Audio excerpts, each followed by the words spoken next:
अस्सलाम वालेकुम, मैं हूँ Sadia Uzair. Welcome back to Sadia Uzair's kitchen. आज मैं आपके साथ चिकन मैकरोनी पकोड़ा की रेसिपी शेयर कर रही हूँ। बिस्मिल्लाहिर्रहमानिर्रहीम। तो बैटर बनाने के लिए यहाँ पर हम एक मिक्सिंग बाउल में सबसे पहले डालेंगे 1 कप बेसन, 1/4 कप चावल का आटा। इससे पकोड़े बहुत ही क्रिस्पी बनेंगे। 1 चाय का चम्मच या हस्ब ज़ायका नमक, 1 चाय का चम्मच भुना और कुटा हुआ ज़ीरा, 1 चाय का चम्मच भुना और कुटा हुआ धनिया, 2 चुटकी डालेंगे इसमें बेकिंग सोडा, 1.5 से 2 चाय का चम्मच या हस्ब ज़ायका कुटी हुई लाल मिर्च, आधा चाय का चम्मच हल्दी पाउडर। मिक्स कर लेंगे। अब इसमें शामिल करेंगे एक मीडियम साइज़ का बारीक चॉप किया हुआ आलू, 3 से 4 खाने के चम्मच बारीक चॉप की हुई शिमला मिर्च, जो कि ऑप्शनल है, अगर आप नहीं ऐड करना चाहते तो आप मत ऐड करें। एक मीडियम साइज़ का बारीक चॉप किया हुआ प्याज, थोड़ा सा बारीक कटा हुआ हरा धनिया और 1 कप उबला हुआ पास्ता या मैकरोनी। बॉयल करने के बाद ये 1 कप है। अभी इसमें पानी ऐड नहीं करना, पहले तमाम चीज़ों को अच्छे से मिक्स करेंगे।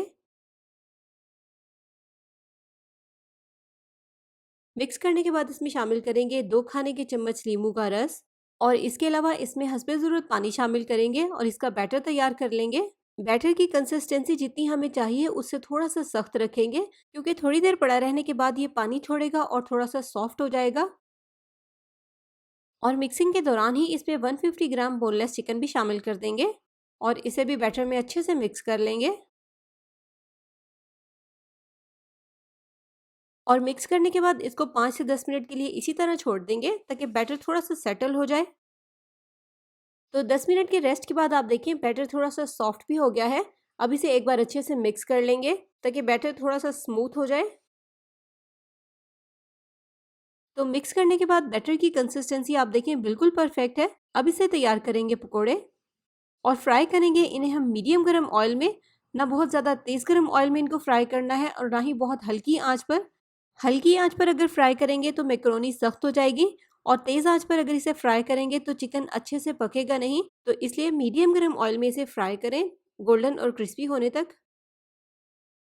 तो आई होप आपको मेरी ये आज की रेसिपी पसंद आई होगी। पसंद आई हो तो वीडियो को लाइक और शेयर भी ज़रूर कर दीजिएगा और कमेंट सेक्शन में भी ज़रूर बताइएगा।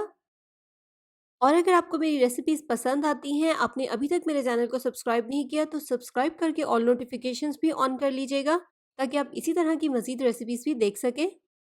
चिकन मैकरोनी पकोड़ा को यहाँ पर मैंने होममेड सॉस के साथ सर्व किया है, जिसकी रेसिपी मैंने Chinese chicken and vegetable pakora में आपके साथ शेयर की थी। आप चाहें तो देख सकते हैं। तो इसी के साथ साथ अपना बहुत सा ख्याल रखिएगा, दुआओं में याद रखिएगा। Thank you for watching. अल्लाह हाफिज़।